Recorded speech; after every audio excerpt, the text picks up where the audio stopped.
Welcome back to another video of S A T20।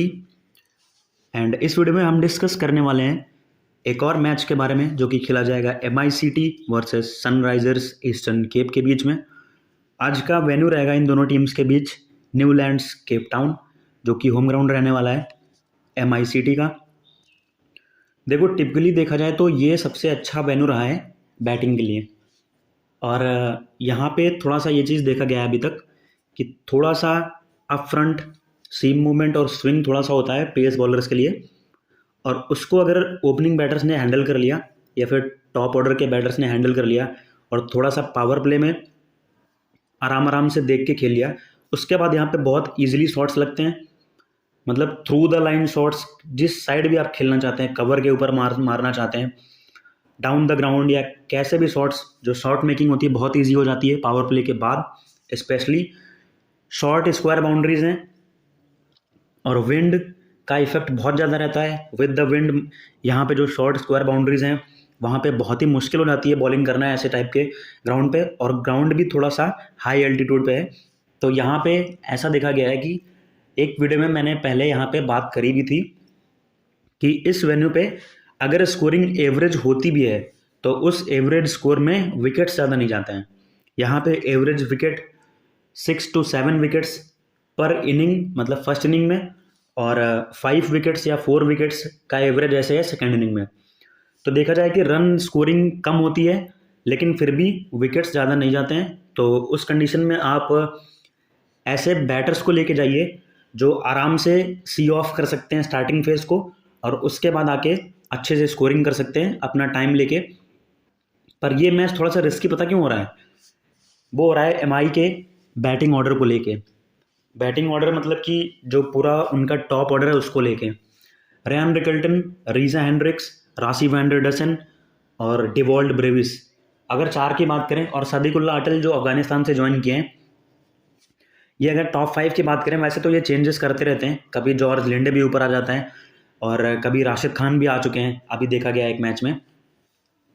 तो problem पता क्या रही है, इन सब का रिकॉर्ड इस वेन्यू पे तो बहुत अच्छा है, पर इस टीम के आगे सनराइजर्स, क्योंकि देखो हेड टू हेड में अगर आप देखेंगे तो 5 मैचेस में 4 मैच जीती है सनराइजर, और इसी सीजन का जो पहला मैच था जो कि हुआ था सेंट जॉर्ज पार्क में, वो सनराइजर्स का होम ग्राउंड है, वहाँ पे MI ने उसको हराया था सनराइजर्स को, और अच्छा मतलब वन साइडेड हरा के आए थे सनराइजर्स को। इस जो टूर्नामेंट का पहला मैच हुआ है इनके बीच में, और ये रिवर्स फिक्सर है, मतलब दूसरी बार खेलेंगे आमने सामने इस टूर्नामेंट में दोनों टीम्स।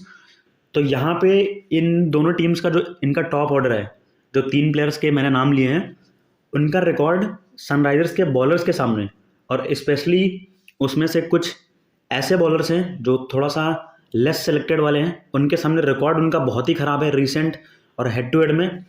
तो इसलिए ये मैच बहुत रिस्की हो जाता है, क्योंकि ग्राउंड की अगर बात करें पिच रिपोर्ट और वेन्यू के हिसाब से, तो विकेट्स तो यहाँ पे कम जाते हैं, तो उस हिसाब से आपको बैटर फ्रेंडली जाना चाहिए। पर जो रिकॉर्ड सजेस्ट करता है हेड टू हेड में कि मैचअप्स उनके सामने इन प्लेयर्स के बहुत ही मतलब थोड़ा सा सोचने वाले हैं, थिंकिंग नंबर्स हैं कि उस पर ध्यान देना चाहिए, तो वो चीज़ इसको बहुत रिस्की बना देता है कि आप अपने दिल की सुनते हैं या फिर दिमाग की। देखो, दिमाग की सुने तो वो मैचअप जो हैं वो काम कर सकते हैं, क्योंकि वो बॉलर भी वर्ल्ड क्लास बॉलर हैं, टॉप बॉलर्स हैं, जिनके अगेंस्ट इनका मैचअप थोड़ा सा ख़राब है। और अगर दिल की सुने तो फिर ग्राउंड को देख के जाइए और MI कैपिटल्स के फॉर्म को देख के जाइए, उनके प्लेयर्स के जैसे वो खेल रहे हैं और विनिंग स्ट्रीक पे हैं, और आई थिंक कि अगर उसी हिसाब से चलता है तो फिर से वो हरा देंगे सनराइजर्स को एक बार फिर से अपने होम ग्राउंड पे। तो ये सब चीज़ें हम आगे वीडियो में बात करने वाले हैं, मैचअप्स डिस्कस करेंगे, और इस वीडियो में मैं प्लेयर बाय प्लेयर और इम्पॉर्टेंट प्लेयर्स किस सिनेरियो में कैसे, वो सब चीज़ें डिस्कस करने वाला हूँ। तो अब से वीडियो इसी फॉर्मेट में आएगा, थोड़ा सा अच्छे से एक्सप्लेन किया जाएगा सब कुछ, और थोड़ा सा वीडियो आपका 4-5 मिनट लंबा भी हो सकता है इस चक्कर में, तो उसको आप थोड़ा सा मैनेज करके चलिएगा। बाकी अब चीज़ें थोड़ा सा आपको ज़्यादा अच्छे से समझ में आने वाली हैं इस तरीके से समझाने पर। ओवरऑल अगर बात करी जाए इस वेन्यू की, तो ये वेन्यू बैटिंग फ्रेंडली रहा है अभी तक, और सबसे इम्पॉर्टेंट चीज़ रही है यहाँ पे चेजिंग। जो टीम टॉस जीत के चेज़ करती है, तो देखा गया है कि 9 में से 8 मैचेस में उसने चेज़ कर लिया है ईजिली टारगेट को, मतलब बिना ज़्यादा विकेट्स गंवाए और बहुत कम टाइम में, मतलब ज़्यादातर देखा जाता है कि 2 से 3 या 4 ओवर पहले ही टारगेट चेज हो जाता है। तो चेजिंग वेन्यू रहा है अभी तक और विकेट्स कम जाते हैं, ये चीज़ भी आपको ध्यान रखना है। अभी तक इस वेन्यू पे ऐसा देखा गया है लास्ट के 5 T20 आईज में, या फिर 5 से 10 T20 आईज जो लास्ट के यहाँ पे खेले गए हैं। और लास्ट के 5 T20 आईज में आप देखेंगे कि जो टोटल विकेट्स गिरे हैं 50, उसमें से 30 विकेट्स पेसर्स ने निकाले हैं और 20 विकेट्स स्पिनर के खाते में गए हैं। एवरेज स्कोर यहाँ पे थोड़ी सी कम ही है 141, और पर ये तो ओवरऑल है इस वेन्यू का। पर मैं बता दूं आपको कि एवरेज स्कोर यहाँ का जो रिसेंटली रहा है वो 170 के आसपास रहा है। तो अगर एमआई की टीम बैट फर्स्ट करती है, देखो बैट फर्स्ट करते हुए एमआई की टीम थोड़ा सा प्रोन टू, मतलब डाउन, उनका जो बैटिंग ऑर्डर है वो फेल हो जाता है, तो प्रोन टू फेलियर है बैट फर्स्ट करते हुए। और बैट सेकंड करते हुए बहुत ही ईजी लगता है उनको चेज करना, और एक फॉर्मेडेबल बैटिंग ऑर्डर के तरीके टारगेट को चेज करने जाते हैं। और उनके प्लेयर्स भी कुछ इस टाइप के हैं। वैन एंडरसन चेज करते हुए वो अपने शॉट्स, मतलब इनिंग को एंकर करने की कोशिश करते हैं, और रियान रिकल्टन एक साइड से अपने शॉट्स खेलते रहते हैं। और दूसरी चीज़, तो क्या यहाँ पे लॉजिकल चीज़ें प्रिवेल करने वाली, या फिर वही जो अभी तक इस टूर्नामेंट में देखा आ रहा है कि सेफ प्लेयर्स जो हाई सिलेक्टेड होते हैं और जो इन फॉर्म है वही परफॉर्म करके फिर से ये मैच डिफ़ॉल्ट मैच बनाएंगे, या फिर मैचअप्स और कंडीशंस आपके लिए इस मैच को थोड़ा सा इंटरेस्टिंग बनाने वाली हैं। तो चलिए देखते हैं। अभी तो ये बात हो गई है पिच, प्लेइंग 11, कंडीशंस की, कि कैसे क्या चीज़ें वहाँ पे रहती हैं, और ये सब चीज़ें तो स्टैटिस्टिकल हैं। तो अभी लॉजिकल चीज़ें देखते हैं, और टीम बनाते हुए वो सब चीज़ें हम देखेंगे। तो चलिए देखते हैं टीम बना के, और हर एक प्लेयर के बारे में आपको इम्पॉर्टेंट इन्फॉर्मेशन और प्लेयर बैटल्स आपको बताने वाला हूँ। सबसे पहले आ जाएंगे एमआई का जो द बिग टॉप 3 है, Ryan Rickelton, Rassie van Anderson और रीजा हेंड्रिक्स, इनके बारे में बात करेंगे।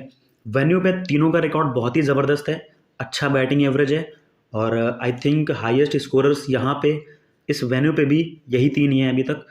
सिर्फ यहाँ पे अगर सनराइजर्स के ट्रिस्टन स्टब्स, क्योंकि इनके लास्ट के 2 सीज़न बहुत ही अच्छे गए हैं, इस वजह से बाकी स्टब्स इस बार बहुत नीचे बैटिंग करने आ रहे हैं। तो आई डोंट थिंक कि चेज करते हुए स्टब्स की वैल्यू यहाँ पे कुछ ज़्यादा रहने वाली है। बैट फर्स्ट में तो इंपॉर्टेंट रहने ही वाले हैं, पर चेज करते हुए थोड़ा सा वैल्यू इनकी डाउन हो जाती है, क्योंकि बैटिंग ऑर्डर इनका बहुत ही नीचे है। और ये मैच देखो थोड़ा सा टेम्पटिंग मैच है, मैं फिर से एक एज अ वार्निंग बता रहा हूँ, थोड़ा सा टेम्पटिंग मैच इसलिए है क्योंकि आप देखें बॉलिंग सेक्शन में आएंगे, Rashid Khan, Richard Gleeson, Ottneil Baartman, Trent Boult, Rabada हो गया, और अगर यहाँ से कोई चेंज होता है तो वो भी। बाकी ऑलराउंडर्स में आएंगे यैनसन, जॉर्ज लिंडे, लियम डॉसन, इतने अच्छे अच्छे बॉलर्स हैं। तो ये थोड़ा सा टेम्पटिंग है कि अगर आप बॉलर के साथ नहीं जाते हैं, और ऊपर से बहुत ही मुश्किल है कि इनमें से 4 बॉलर अगर आप 3 बॉलर के साथ जाना चाहते हैं, क्योंकि देखो वेन्यू थोड़ा सा चेजिंग वाला है, बैटिंग फेवर है, पर वो मोस्ट डिपेंडेंट रहेगा उस पर कि आप अगर बैटर फ्रेंडली जा रहे हैं टीम बना के, तो बॉलर्स कौन से पिक कर रहे हैं। अगर आपने किसी बॉलर को ड्रॉप किया और बाई चांस उसने ही 2 विकेट ले लिए, तो फिर ये मैच थोड़ा सा रिस्की इस हिसाब से बन रहा है। बाकी बैटिंग सेक्शन में भी इंपॉर्टेंट प्लेयर्स हैं, अच्छे प्लेयर्स हैं, तो वही है प्रॉब्लम ऑफ प्लेंटी वाली, इसमें थोड़ा सा प्रॉब्लम आने वाली है इस मैच की टीम करने में। तो वो चीज़ें थोड़ा सा सॉर्ट आउट करने की कोशिश करते हैं, और एक एक करके बात करेंगे। देखो सबसे पहले बात करेंगे रियान रिकल्टन की। वेन्यू पे बहुत अच्छा रिकॉर्ड है, बहुत अच्छे प्लेयर हैं, टेस्ट क्रिकेट में 150 और 200 स्कोर करके आ रहे हैं रिसेंटली, अच्छे प्लेयर हैं, और टेक्निकली भी और अटैकिंग खेलते हैं, विकेट कीपिंग कर रहे हैं, तो प्लेयर तो इंपॉर्टेंट बन ही जाते हैं, मस्ट पिक रहेंगे आपकी टीम में। पर उससे पहले आप ये देख लीजिए, मैं मैचअप जो बता रहा हूँ इसका मतलब ये नहीं है कि आपको इनको ड्रॉप कर देना है, वो चीज़ें आपको कंसीडर करने वाली हैं, क्योंकि देखो कुछ प्लेयर ऐसे होते हैं जिनको आप ड्रॉप नहीं कर सकते हैं। वो वैसे ही प्लेयर है रियान रिकल्टन, क्योंकि 20 रन करके 2 कैच और स्टंपिंग के पॉइंट देके ये ज़रूर से ड्रीम टीम में अपनी जगह बना लेंगे, और अगर आप मैचअप देख के कंडीशंस को देख के इनको ड्रॉप कर देंगे तो वो आपके लिए भारी पड़ सकता है। रियान रिकल्टन अगर देखा जाए तो यैनसन के सामने तो अच्छा खेले, उनको 5 इनिंग में एक ही बार विकेट दिया है, पर बार्टमैन को अगर देखा जाए, ओटनील बार्टमैन के सामने 5 मैचेस में 3 बार आउट हुए हैं, और 6 की एवरेज से रन स्कोर किया है, और स्ट्राइक रेट भी अंडर 100 है इनका। तो बार्टमैन पहली पिक निकल के आते हैं, जो बहुत ही स्ट्रॉन्ग मैचअप रखते हैं, जो इनका टॉप ऑर्डर है एमआई का। दूसरे प्लेयर यहाँ पे एक ट्रम्प प्लेयर हैं, वो जब उनकी बारी आएगी तब मैं उनका नाम वहाँ पे बताऊंगा, क्योंकि वो बहुत इंपॉर्टेंट, और आई थिंक अगर वो इस मैच में खेलते हैं तो वही डिफरेंस हो सकते हैं आपकी टीम में और बाकी सबकी टीम में। अगर वो प्लेयर आज खेलता है तो मैं उसको 100% लेके जाऊँगा, चाहे मैं वन साइडेड हार जाऊँ या फिर वही प्लेयर मुझे वन साइडेड जितवा के जाएगा। तो वो हम बात करने वाले हैं ऑलराउंडर कैटेगरी में। एक डिफरेंशियल पिक है आज हमारे के मैच में। दूसरे विकेट कीपर जो खेलने वाले हैं वो हैं ट्रिस्टन स्टब्स। देखो बताने की कुछ ज़रूरत नहीं है, सबको प्रूव कर चुके हैं जाके इंटरनेशनल लेवल पे। पर वही चीज़ है, बैटिंग ऑर्डर कहाँ पे खेलते हैं, किस पोजीशन पे खेलते हैं, कितना नीचे आ रहे हैं। देखो सनराइजर्स का बैटिंग ऑर्डर तो मतलब देखा जाए तो टॉप ऑर्डर तो बहुत ही बेकार है। उस हिसाब से देखा जाए सामने की बॉलिंग देखते हुए, बोल्ट, रबाड़ा, राशिद खान को देखते हुए, तो स्टब्स की बैटिंग तो आ ही जानी चाहिए, चाहे फर्स्ट इनिंग में बैट हो चाहे सेकंड इनिंग में बैट हो। तो इसलिए स्टब्स मैं इस मैच में फिर से लेके जाऊंगा। मैंने अभी तक किसी भी मैच में इनको नहीं ड्रॉप किया है और इस मैच में फिर से लेके जाऊंगा। You never know, such great players, जो बड़े प्लेयर होते हैं वो कभी भी पे ऑफ कर सकते हैं आपको। तो मैं फिर से इनको बैक करके जाऊंगा। अब यहाँ पे देखो बाकी जो प्लेयर्स हैं यो कोई खेलने वाला है नहीं, मेरे हिसाब से ऐसा लग रहा है कि कोई नहीं खेलेगा इन तीनों में से। अगर कोई खेलता है तो उसकी बात बाद में कर लेंगे हम टेलीग्राम पे ऑडियो पोस्ट करके, उसका रिकॉर्ड, स्टैट्स जो भी होगा वो मैं आपको बता दूंगा। बाकी बैटिंग सेक्शन में आएंगे रीजा हेंड्रिक्स और रासी वैंडर डसन। देखो वैंडर डसन की अगर बात करें तो इनका भी देखा जाए तो इन्होंने बार्टमैन और यैनसन इनको तो संभाल लिया है, एक एक विकेट दिया है। बार्टमैन के इन्होंने 6 मैचेस में एक बार आउट हुए हैं बार्टमैन के अगेंस्ट में। तो वो एक इंपॉर्टेंट चीज़ है कि अच्छे से निगलेक्ट किया है। वही चीज़ जो मैं यहाँ पे बात कर रहा हूँ कि स्टार्टिंग का इनिशियल फेज जो सी ऑफ कर जाएगा जो प्लेयर, वो अच्छा स्कोर कर जाएगा। तो इसीलिए वैंडर डसन को भी आप यहाँ पे टीम से नहीं ड्रॉप कर सकते हैं, क्योंकि ये सी ऑफ कर सकते हैं, टेस्ट क्रिकेट भी खेल चुके हैं, वनडे में प्रूव कर चुके हैं खुद को और टेक्निकली सॉलिड बैटर हैं। तो ये भी वो काम कर सकते हैं इनिंग को एंकर करने का। तो वैंडर डसन भी आपके लिए इंपॉर्टेंट पिक हो जाते हैं।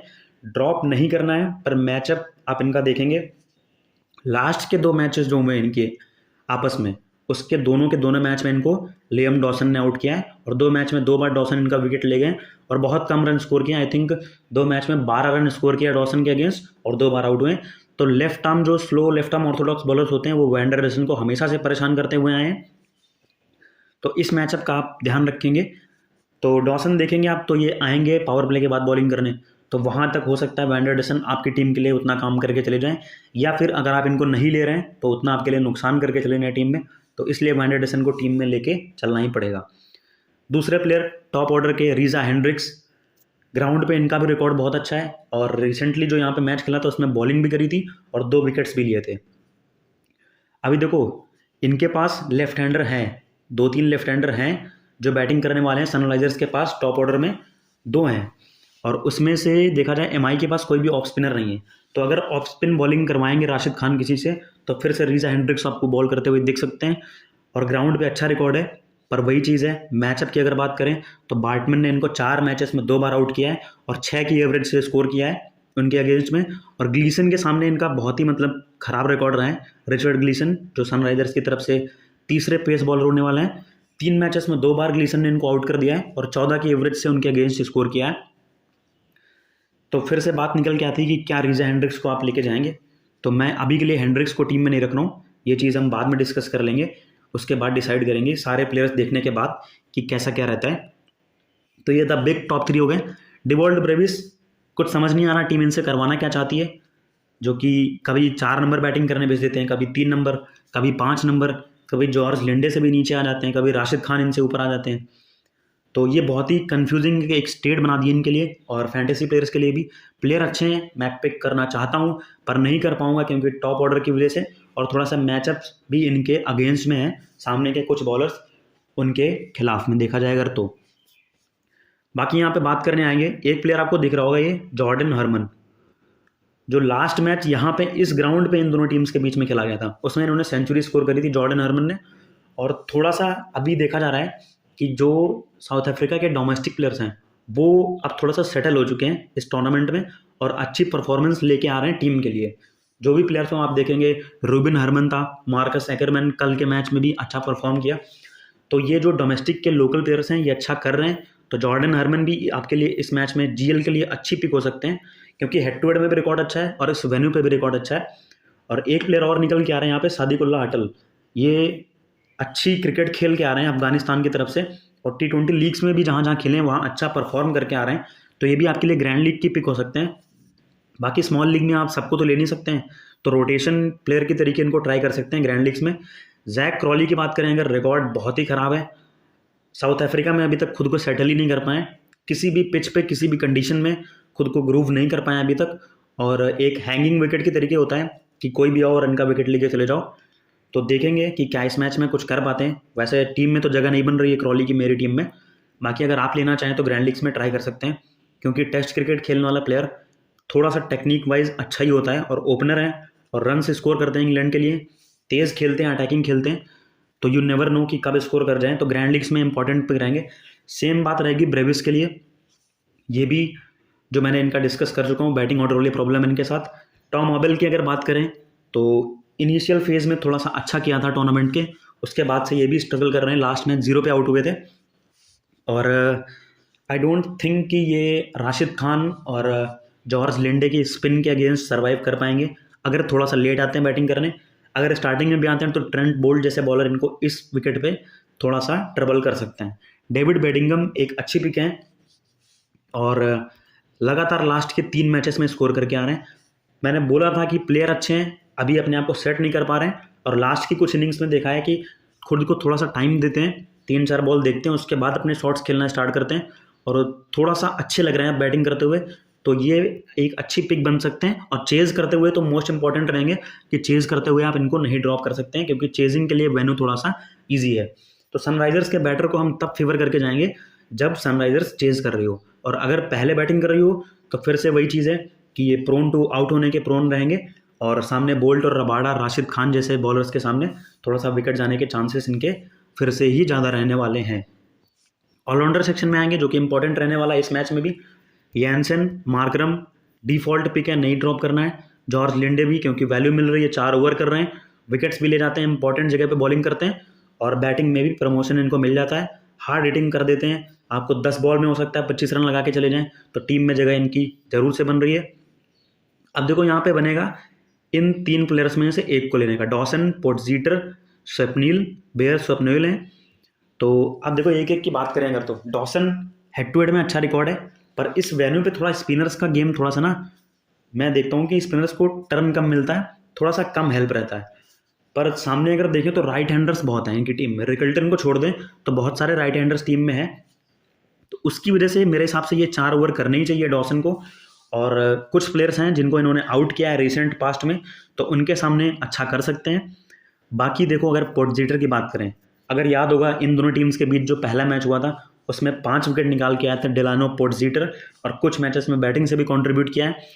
रिसेंटली थोड़ा वैल्यू कम मिल रही है। और मैं एक चीज़ आपको बता दूं, इनको पिक कब करना है, इनको आप अपनी टीम में तब लेंगे जब कॉर्बिन बोस नहीं खेलते हैं तो, क्योंकि अगर कॉर्बिन बोस खेलेंगे तो वो 2 से 3 ओवर डालेंगे, क्योंकि वो एक बॉलिंग ऑलराउंडर हैं और ये बैटिंग ऑलराउंडर हैं।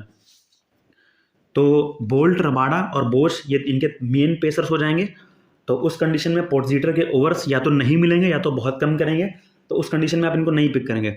और अगर कॉर्बिन बोस नहीं खेलते हैं तो आप समझ जाइए कि पोर्टजीटर आज इनके तीसरे मेन पेसर होने वाले हैं, और उस कंडीशन में बॉलिंग भी करेंगे, और जब बॉलिंग से कॉन्फिडेंस आता है तो बंदा बैटिंग में भी अच्छा परफॉर्म कर जाता है। तो उस कंडीशन में पोर्टजीटर आपकी टीम में रहेंगे। जिस ट्रम्प पिक की मैंने बात करी थी इस मैच में, वो रहने वाले हैं बेयर स्वप्निल, जो सनराइजर्स के ऑलराउंडर हैं, और इस वेन्यू पे बहुत अच्छा रिकॉर्ड है इनका, हेड टू हेड में बहुत अच्छा रिकॉर्ड है।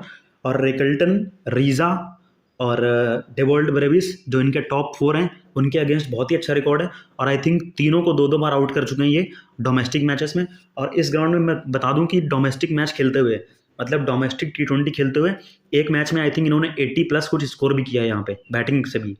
तो अच्छी पिक रहेंगे और ट्रम्प पिक रहेंगे। अगर ये खेलते हैं तो आंख बंद करके किसी की जगह कैसे भी इनको टीम में बनाना, पर इनको आपको टीम में लेना ही लेना है। डेथ में बॉलिंग करेंगे अगर बॉल फर्स्ट करते हैं तो, इतना आप ध्यान रखना। नई बॉल से भी बॉल करते हैं पावर प्ले में, और डेथ में भी अच्छी स्किल के साथ, चेंजर्स इनके अच्छे हैं और कटर्स अच्छी डालते हैं, तो वहाँ पे भी आपको बॉलिंग करते हुए दिख सकते हैं। तो इंपॉर्टेंट रहने वाले हैं, मैं फिर से बोल रहा हूँ। और यही आज लॉस और विन का आपका मार्जिन का डिफरेंस जो है वो बढ़ा सकते हैं, या फिर आप इनको लेके 1 साइडेड हार भी सकते हैं। तो यही चीज़ें हैं इन तीनों प्लेयर्स के बीच में। अभी देखो डॉसन थोड़ा सा सेफ बन रहा है, पर डॉसन को मैं पिक अभी इसलिए नहीं कर रहा हूँ क्योंकि टॉस पे डिपेंड करेगा। अगर MI चेज कर रही है तो डॉसन मैं नहीं लूँगा, और अगर एमआई बैट फर्स्ट कर रही है तो उस कंडीशन में मैं डॉसन को टीम में लूँगा। तो ये चीज़ें मैं बहुत ही क्लियरली बता दे रहा हूँ कि किस कंडीशन में किसको पिक करना है। मेरा थोड़ा सा लक फैक्टर अभी काम नहीं कर रहा है, तो आप मेरी टीम से ना जाके खुद की चॉइस देखना। मैं सब कुछ एक्सप्लेन कर दे रहा हूँ, जो मैं वीडियो में बताता हूँ अगर आप उस पर फोकस करेंगे तो वो ज़रूर से आपके लिए काम आएगा, ना कि मेरी टीम कॉपी करने से। क्योंकि मैं क्या सोच रहा हूँ लास्ट में, ज़रूरी नहीं है कि आप वैसा सोचें। और इस मैच में मैंने वैसे भी बताया आपको, दिल और दिमाग के बीच में जो बैटल है वहीं ये मैच जीता जाएगा। कि आप दिमाग के साथ जाना चाहते हैं कि क्या conditions, head to head matchups, या फिर दिल के साथ जाना चाहते हैं कि ट्रू आप ट्रस्ट करें उस चीज़ को कि चेजिंग टीम विन करेगी और उसी के बॉलर और उसी के टॉप ऑर्डर लेके जाइए। तो वो चीज़ें रहने वाली हैं इस मैच में। बाकी देखिए बॉलिंग सेक्शन में अगर आ जाएंगे तो यहाँ तो मेरे हिसाब से सारे बॉलर्स इंपॉर्टेंट हैं। आप अगर खुद लॉजिकली सोच के देखिए कि क्या आप राशिद खान को ड्रॉप कर सकते हैं, क्या आप ट्रेंट बोल्ट को ड्रॉप कर सकते हैं किसी मैच में, क्या कगिसो रबाडा की जगह आपकी टीम में नहीं बनेगी किसी भी मैच में, कहीं पे भी खेल रहा हो। तो मुझे नहीं लगता कि कहीं ऐसा हो सकता है। तो मैं तीनों को लेके जाऊंगा ही जाऊंगा, होम ग्राउंड पे खेलेंगे। और आई थिंक एमआई फिर से फेवरेट्स रहने वाली है इस मैच को जीतने में। जो भी जीतेगा वो सेकंड नंबर पे बना रहेगा टेबल में। तो ये इंपॉर्टेंट चीज़ रहने वाली है, इंपॉर्टेंट मैच रहने वाला है। और यहाँ से जो मैचअप्स और उसके रिगार्डिंग देखा जाए तो पार्टमैन की जगह मेरी जगह पे बन रही है टीम में ग्लीसन। देखो 80% सिलेक्शन है, वही चीज़ है। आप स्वप्निल को टीम में लेके जाते हैं, ये कुछ नहीं करते हैं, सामने आके ग्लीसन 2 विकेट निकाल जाते हैं, जो कि हो रहा है। जो प्लेयर हाई सिलेक्टेड है, जो परफॉर्म कर रहा है रिसेंट मैचेस में, वही फॉर्म में है और वही परफॉर्म कर रहा है। अगर वही होता है तो आप हार जाएंगे। बाकी मैं कभी ऐसा करता नहीं हूँ, मैं लॉजिक और फैक्ट पे अपनी टीम बनाता हूँ। तो मेरी टीम में एक रिस्क रहने वाला है और ग्लीसन की जगह स्वप्निल रहेंगे। अगर आप चाहें तो इसको बिल्कुल भी स्वैप कर सकते हैं। और देखो इस ये मैंने बनाई है कि एमआई चेस कर रही है टीम। अगर थोड़ा सा चीज़ें डिफरेंट होती हैं तो उसमें क्या करेंगे, अगर देखो एमआई चेज करेगी तो स्वप्निल को निकाल के मैं यहाँ पर रीजा हेंड्रिक्स को डालूंगा, क्योंकि ये बैट फर्स्ट मतलब आएंगे टॉप ऑर्डर में 3 से 4 नंबर पे आ ही जाएंगे। और उस कंडीशन में बार्टमैन तो ठीक है, सेकंड बॉलिंग में ज़्यादा अच्छा करते हैं, इसलिए बार्टमैन रहेंगे, क्योंकि कुछ विकेट्स तो जाने ही जाने हैं। तो मैं बार्टमैन को ही रखूँगा टीम में। और इस कंडीशन में देखो सेम टीम ऐसा ही रहेगा मेरा। अगर एमआई चेज करती है तो पूरी तरीके से एमआई को फेवर करूँगा। पर अगर सनराइजर्स चेज करती है यहाँ पे तो उस कंडीशन में क्या करूँगा मैं, ट्रेंट बोल्ट मेरी टीम से बाहर जा सकते हैं और स्वप्निल मेरी टीम में आ जाएंगे डायरेक्टली। और यहाँ से मैं रीजा हेंड्रिक्स को निकाल के मेरी टीम में लियम डॉसन आ जाएंगे। तो ये देखिए ऐसा कुछ टीम मेरा जो है ये कुछ ऐसा बनने वाला है। बाकी मैं अभी के लिए ये सोच रहा हूँ कि इस मैच में टॉस सनराइजर्स जीतेगी और पहले क्या करेगी, सनराइजर्स बॉलिंग करेगी। तो बॉल करते हुए मैं सेम टीम के साथ ऐसे जाऊँगा, सनराइजर्स को थोड़ा सा फेवर रहेगा और थोड़ा सा ऐसे बॉलर्स को लेके जाऊँगा। उस कंडीशन में देखो आप अगर चाहो तो रबाडा ड्रॉप कर सकते हो, पर रबाडा मैं नहीं ड्रॉप करूँगा। रबाडा और बोल्ट में से एक को टीम में लेके जाऊँगा ही जाऊँगा। बाकी वीडियो भी बहुत लंबा हो रहा है तो मैंने सारा सब कुछ जो है डिस्कस कर लिया है। और ये सेफ टीम रहने वाली 2 पिक्स हैं जो मैं ये हटा देता हूँ अभी के लिए। ये आपको मैं बेस टीम दिखाने वाला हूँ और ऐसा ही आपको चेंज करना है। कंडीशन मैंने दोनों बता दिए, कब क्या करना है, कब किसको लेना है, कब नहीं लेना है। और चेज़ करते हुए देखो मैं एक बार फिर से बता दूँ जो बताया था पहले, अगर सनराइजर्स चेज़ करती है तो डेविड बेडिंगम भी इंपॉर्टेंट हो जाएंगे टीम में। तो उस कंडीशन में आप इनको भी लेके जा सकते हैं। तो अभी के लिए ये प्रीव्यू रहने वाला, मेरा 10 प्लेयर्स फिक्स रहेंगे। एक प्लेयर ऑलराउंडर सेक्शन में वो थोड़ा सा रोटेट होगा, डॉसन और स्वप्निल या फिर यहाँ से ग्लीसन में भी। तो ये मेरी टीम रहने वाली है। और यहाँ पे सीबीसी की अगर चॉइसेस देखे जाएँ तो रियान रिकल्टन चेज़ करते हैं तो कन्फर्म मेरे कैप्टन रहने वाले हैं। और बैट फर्स्ट करते हैं तब भी मैं इनको वीसी ऑप्शन में कंसीडर करूँगा, चाहे बैट फर्स्ट करें चाहे बैट सेकंड करें। दूसरे ऑप्शन यहाँ पे जो सब करके लाएंगे सेफ और सटीक भी रहेगा, सीबीसी के एक और ऑप्शन राशि वैंडर डसन, ये डिफ़ॉल्ट रहेंगे सबके सीबीसी। इन्होंने यहाँ पे मतलब कुछ खास तो नहीं किया, कुछ खास रिकॉर्ड नहीं है मार्को यानसन का, इनकी बात नहीं करी थी हमने तो अभी बता देता हूँ। पर एक मैच खेला था जिसमें इन्होंने आई थिंक 5 विकेट निकाला था, 5 विकेट हॉल है उस मैच में, तो 5 विकेट्स निकाल चुके हैं यहाँ पे। और सामने देखा जाए तो ऐसे बैटर हैं थोड़ा सा कम हाइट वाले, जो ये क्या कर सकते हैं, इनको ट्रबल कर सकते हैं बाउंसर से। यानसन की यही खास बात है, तो थोड़ा सा कम हाइट वाले बैटर होते हैं उनको ये ट्रबल करते हैं, बाउंसर करके उनको थोड़ा सा क्रीज में पीछे कर देते हैं और उसके बाद ऊपर वाली बॉल डाल के बोल्ड एलबीडब्ल्यू के भी चांसेस बना लेते हैं। तो सीबीसी के ऑप्शन ये रहेंगे अच्छे, मार्करम भी रहेंगे, लास्ट मैच 0। आई थिंक इस मैच में बैटिंग से स्कोर करने वाले हैं, बॉलिंग से भले ही इतना काम ना बने पर बैटिंग से स्कोर मार्करम का आपको देखने को मिलेगा। बॉलिंग में आप इतना कॉन्फिडेंट नहीं हो सकते हैं किसी पे भी, इसलिए मैं बॉलिंग सेक्शन में सीबीसी के साथ नहीं जाऊंगा। जॉर्ज लिंडे एक आउट ऑफ द बॉक्स वाली चॉइस बन सकते हैं, कोई सोचता नहीं है इनको कैप्टन वाइस कैप्टन करने का, पर ऐसे मैचेस में इस तरीके के प्लेयर काम कर जाते हैं। तो ये कुछ ऑप्शंस रहेंगे जिनमें से मेरे मेन चॉइसेस रहेंगे सीबीसी के यैनसन और रिकल्टन। इन्हीं में से मैं सोचूंगा सीबीसी रोटेट करने के लिए बॉल फर्स्ट और बैट फर्स्ट के हिसाब से। तो आप अपना देख लीजिएगा, बाकी जो कुछ है मेरा क्या सोचना है, मेरा पिच रिपोर्ट की और कंडीशंस कैसे रीड करनी है और क्या मुझे लगता है, वो मैं अपने टेलीग्राम चैनल पे पोस्ट कर दूंगा। लिंक आपको डिस्क्रिप्शन में मिल जाएगा, तो वहाँ से आपको ज्वाइन हो जाना है। ये है हमारा टेलीग्राम चैनल और आपको ज्वाइन हो जाना है यहाँ पे। तो सारा कुछ आपको टॉस के बाद यहीं पे मिल जाएगा, सारा अपडेट्स। तो मिलते हैं मैच टाइम पे। Till then take care and bye bye.